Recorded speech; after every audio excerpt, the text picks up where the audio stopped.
আজকে যদি মেম্বার থেকে যদি জিনাকারীর যদি যেই শাস্তির বর্ণনা যদি করা হতো, আর কিছু ইজ্জত সম্মানের দিকে মানুষের দিকে তাকিয়ে যদি কতগুলো বন্ধ না করা হতো, তাহলে আসিয়ার মতন অল্প বয়সী কোনো সন্তান নিয়ে ধর্ষিত হতো না বাংলার জমিনে।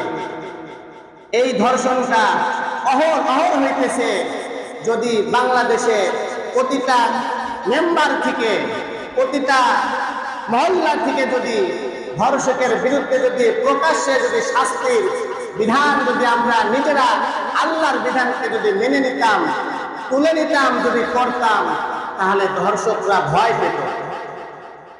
মুআজ্জাজ মুহতারাম, লজ্জা আর এখান থেকে না বলার কারণে এই সমাজের মধ্যে এই রোগ আর ব্যাধিটা ছড়ায় গেছে।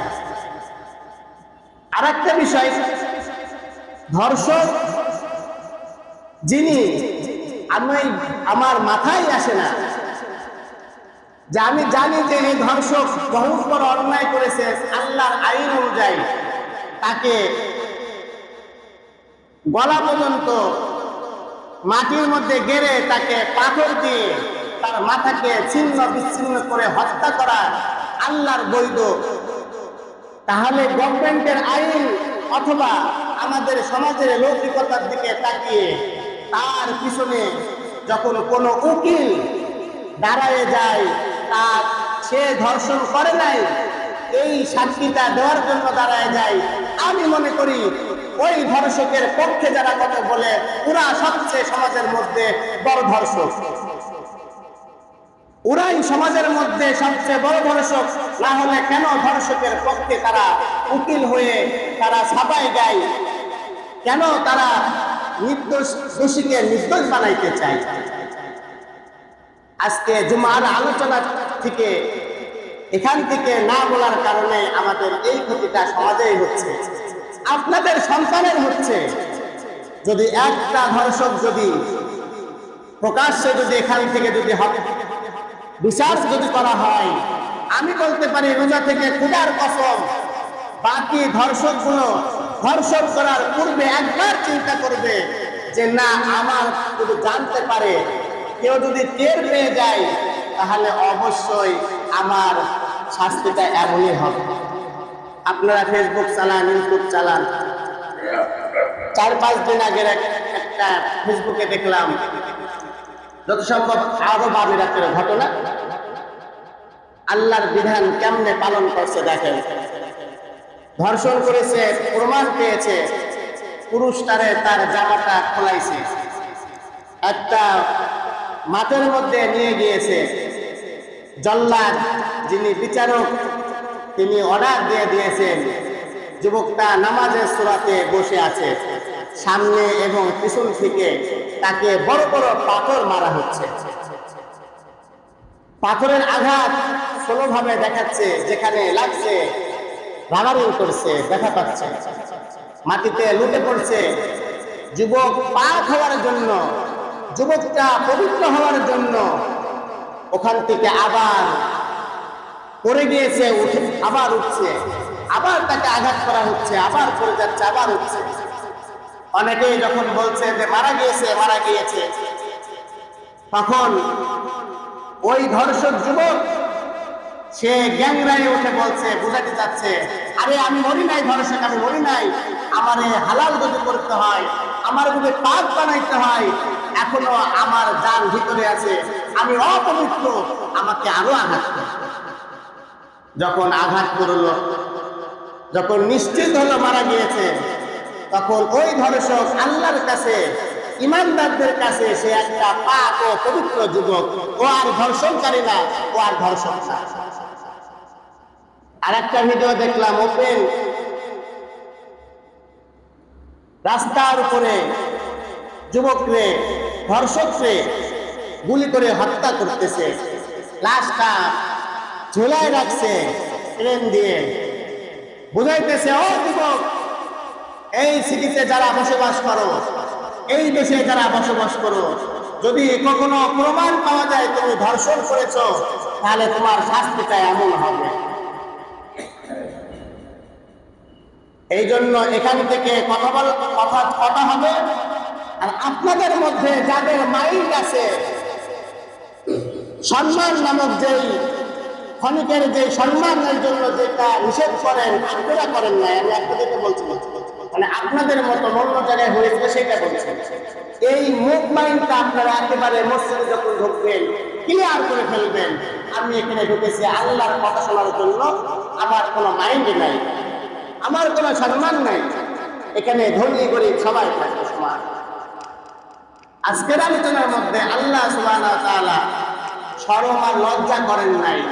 শরম আর লজ্জা করলে আল্লাহ সুবহানাহু ওয়া তাআলা কথাগুলো বলতেন না, আর তার কালামে পাকের মধ্যে তুলে ধরতেন না। আমরা অনেকেই জানি যে রমজান মাসে দিন ও রাত উভয় সময় স্ত্রীর কাছে যাওয়া যাবে না, সহবাস করা যাবে না। আল্লাহ তাআলার বিধান ছিল এক সময় সত্য, এক সময় মাত্র মাগরিব থেকে ঈশা পর্যন্ত বিধান ছিল যে সহবাস করা, খানা পিনা করা, ঈশার পর থেকে পরের দিন সন্ধ্যা পর্যন্ত আর খানা খাওয়া যাবে না। আমরা তো অনেক সুখী, তো মহা সুখী আমরা, আমাদের মতন উম্মত এত সুখী উম্মত আর নাই। আমি চিন্তা করলাম রাসূলের জামানাতেও এই আয়াতে উহিল্লা লাকুম লাইলাতাস সিয়ামি ওয়া রাফ, এই আয়াতে কারিমা নাযিল হওয়ার পূর্বের ঘটনা কিছু সাহাবাদের ভিতরেও হয়েছিল, কষ্ট হচ্ছিল, তাই আল্লাহ সুবহানাহু ওয়া তাআলা তাদেরকে এই আয়াত নাযিল করে রাসূলের বিধানগুলোকে বাতিল করে দিয়েছে। পারতেন ঈশার নামাজের পর থেকে পরের দিন মাগরিব পর্যন্ত থাকতে, এই 12 ঘন্টায় তাই পারি না, 12-13 ঘন্টায় পারি না। আবার এমনটাও ছিল কেউ যদি মাগরিব থেকে ঈশার মধ্যে ঘুমায় যাইত, খাই নাই। এখানে এক সাহাবার নাম চলে আসছে,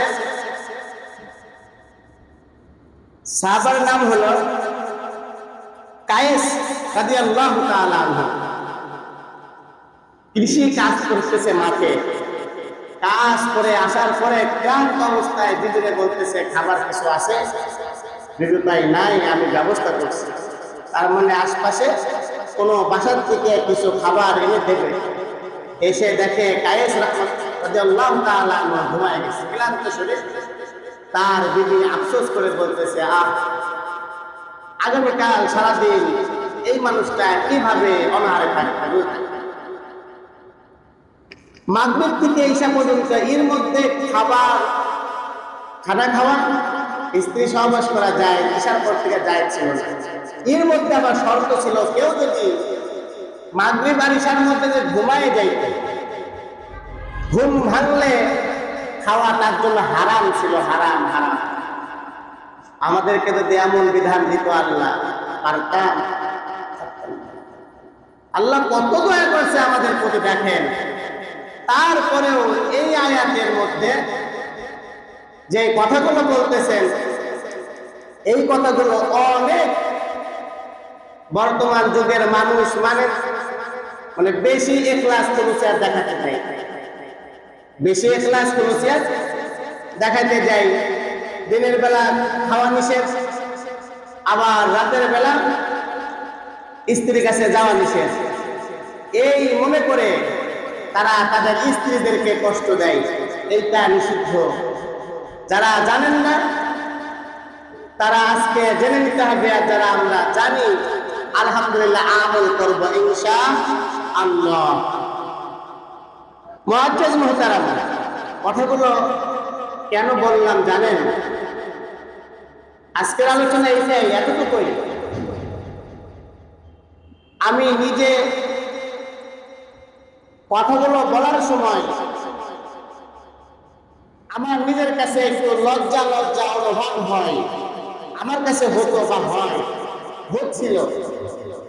আমি চিন্তা করলাম এটা আমার কথা না, আমার লজ্জা করে লাভ নাই, আমার লজ্জা করে লাভ নাই, আমার লজ্জা করে লাভ নাই, আমার বলতেই হবে।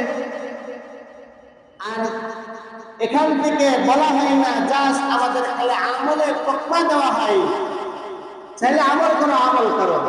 আরে ভাই, ওইটাও তো একটা আমল। আবার এখান থেকে জিনার যে বিচার, আরবিতে বলা হয় জিনা, আর বাংলাতে বলা হয় ধর্ষণ। ওই জিনা শব্দটা বাদ দেওয়ার কারণে এই ধর্ষণ নামটা মসজিদের মধ্যে নিতে মুখে একটু লাগে, শুনতেও কেমনটা যেন লাগে। আর যদি কোরআনের আয়াতের যদি ওই জিনা শব্দটা ব্যবহার করা হয়, তাহলে আমারও বলতেও সমস্যা না, আপনাদের শুনতেও সমস্যা না।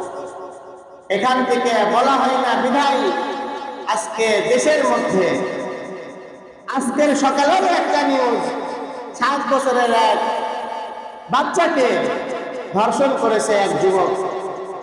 গতকালকে সকাল 6:30টার দিকে, ভোর 6:30টায়, সকাল 6:30টার দিকে এক যুবক একটা মেয়েকে একা পেয়ে তার শরীরের মধ্যে হাত দিয়েছে। এগুলো কেন হচ্ছে? এইগুলো বিচার না হওয়ার কারণে। আর এই বিচার আপনাদেরই করতে হবে। আপনারা যদি বিচার না করেন, তাহলে আপনাদের সন্তানদের সঙ্গে এইরকম হবেই হবে, কোনো করার কিচ্ছু নাই। আমি যদি বিচারের পক্ষে না থাকি, বিচার যদি আমি করতে না চাই, আমার সন্তানের সঙ্গেও এমনটা হবে, করার কিচ্ছু নেই। যেখানে আল্লাহর বিধানকে যখন আমি মাইনাস করব, আল্লাহর বিধানকে যখন আমি সাইড করব, তখন গজব তো আসবেই আমার সন্তানের উপরে। গজব, আমার গজব আমার সন্তানের উপর দিয়ে চলে যাবে। আমি তো টেনশনে আছি আমার 2টা কন্যা সন্তানকে নিয়ে। আমি তো টেনশনে আছি আমার কন্যা সন্তানকে নিয়ে, কিভাবে আমি তাকে মাদ্রাসায় পাঠাবো, কিভাবে একা তাকে আমি স্কুলে পাঠাবো, কিভাবে আমি একা তাকে তার নিজের বাসভবনের দোকান, বাসা থেকে দোকানে কিছু কিনতে পাঠাবো, কিভাবে সম্ভব? এখন থেকে আমি টেনশন করি। প্রত্যেকের সচেতন হওয়া দরকার আল্লাহর আইনকে বাস্তবায়ন করার জন্য, আল্লাহর আইনকে মেনে নেওয়ার জন্য। মেনে নিলেই আমার আপনার টেনশন হবে। আল্লাহ সুবহানাহু ওয়া তাআলা আমাদের সকলকে উল্লেখিত কথার উপরে আমল করার জন্য তৌফিক দান করুন। আমিন। ওয়া আখিরি দাওয়ানা আলহামদুলিল্লাহি রাব্বিল আলামিন।